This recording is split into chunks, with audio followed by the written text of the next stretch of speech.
Alright, today I'm going to show you how I record my vocals and my preparation that I go into to warm up my voice.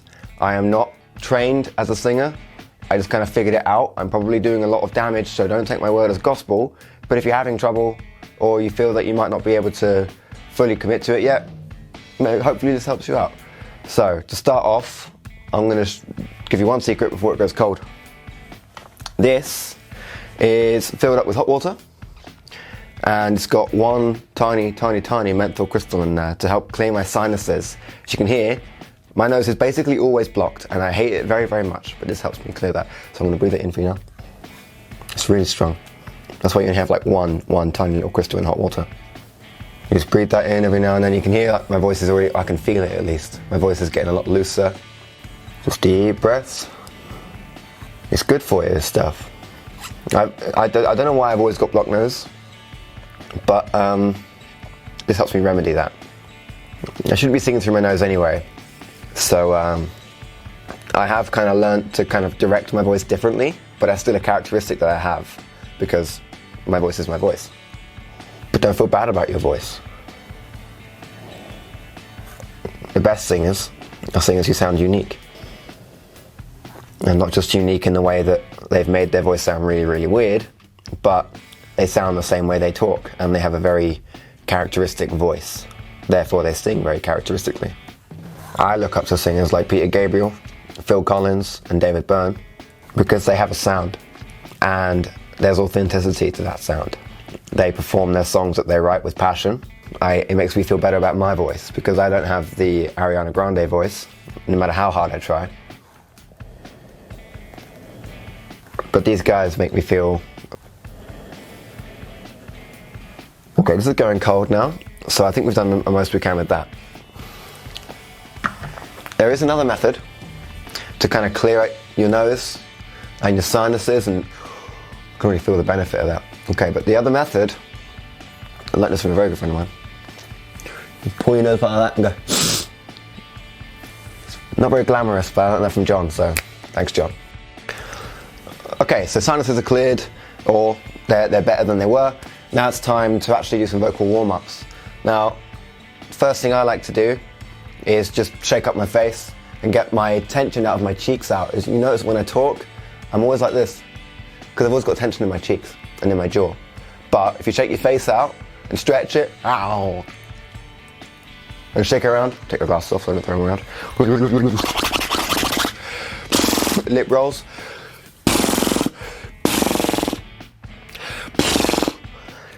Then already I'm feeling a lot more freedom in my jaw, and this helps with diction. It's really important, because when you're recording vocals and you have like that fast phrase, you're recording this down. People aren't going to be able to read your lips and infer what you're trying to say.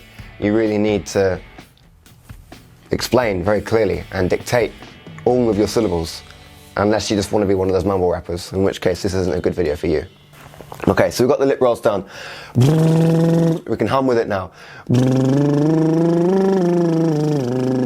As many times as you want. Do like 1,000 scales. Let's go up one. Let's do a little ha. Very good. As you can see, I'm not a very good singer, but that's fine. Then we're going to move on now.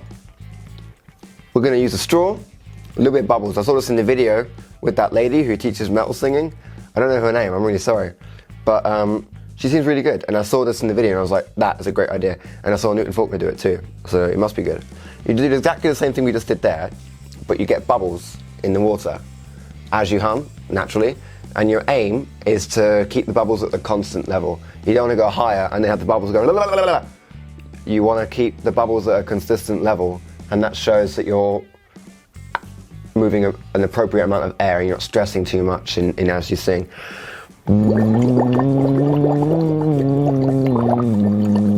It's also really fun.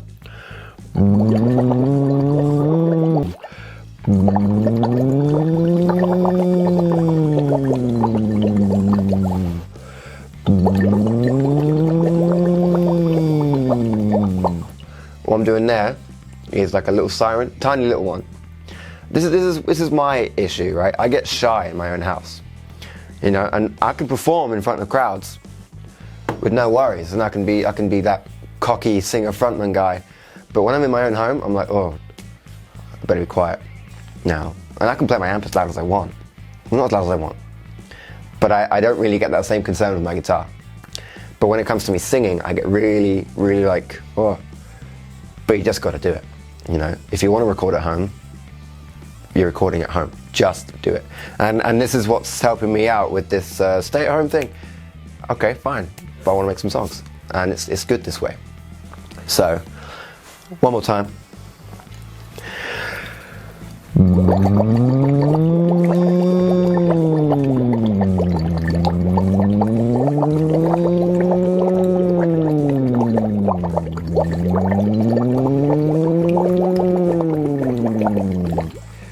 You will find that the bubbles will splash you, but that's a sacrifice you'll just have to make. Okay? This is for the music.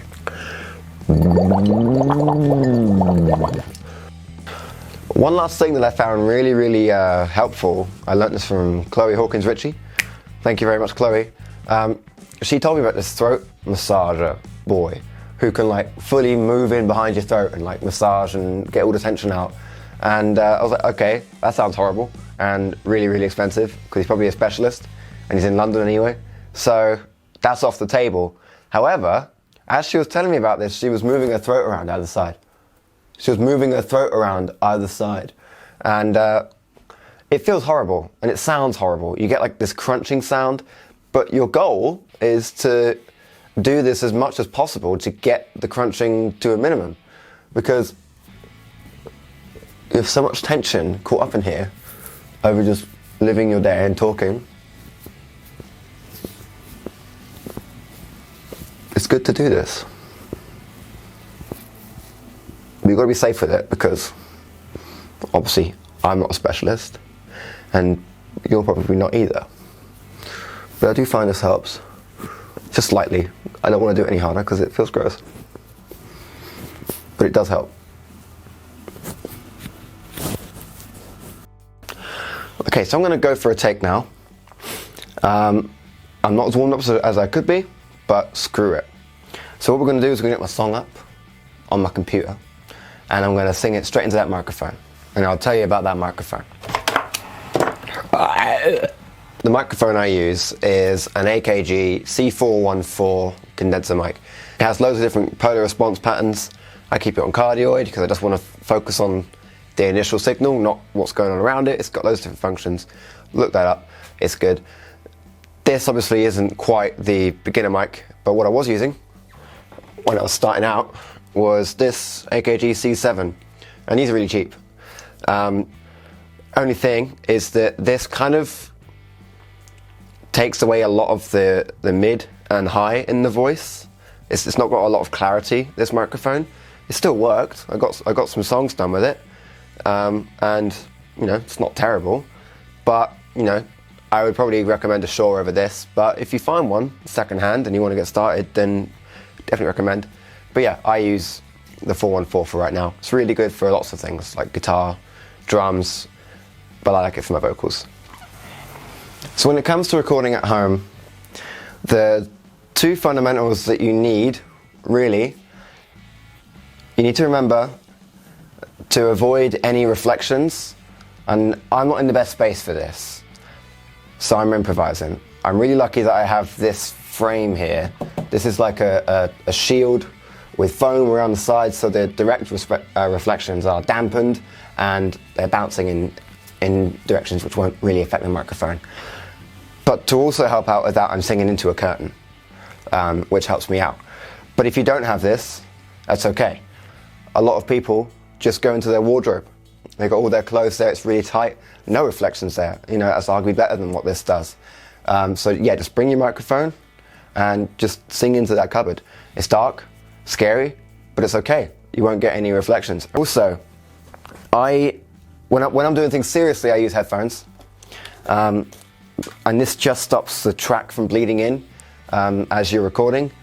It doesn't always do that though, so you need to make sure that you're not going too loud in your headphones, because you'll hear the click go doot, doot, that pierces through so much if you have it too loud.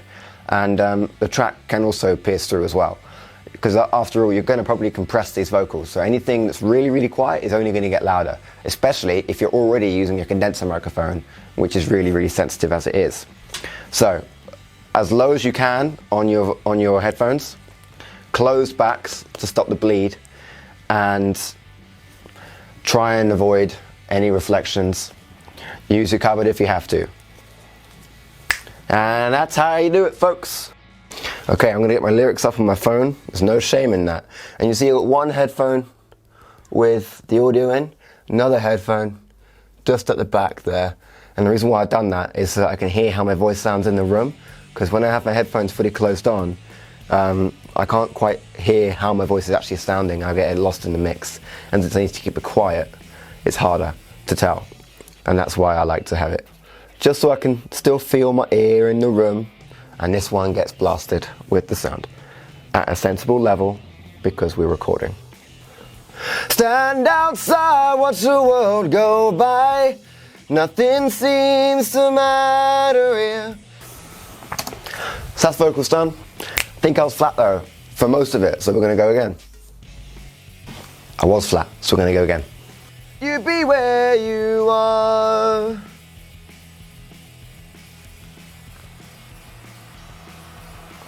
That was a better take. It's good to keep the last one though, because you can double it up as like a chorus thing. Slightly out of pitch, but just keep it lower. It doesn't matter, if you want, I don't know. Up to you really. Okay, so that's how I recorded the vocals for my song M4 Cat. Coming to you this summer from Hoster, my band. Gosh darn, we're good.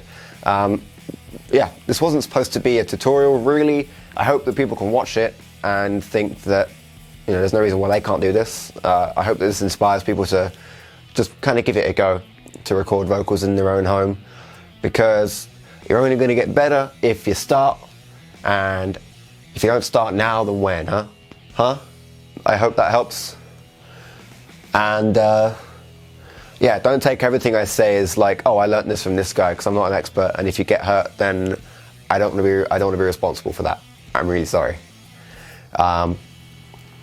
Yeah, see a doctor if you need help.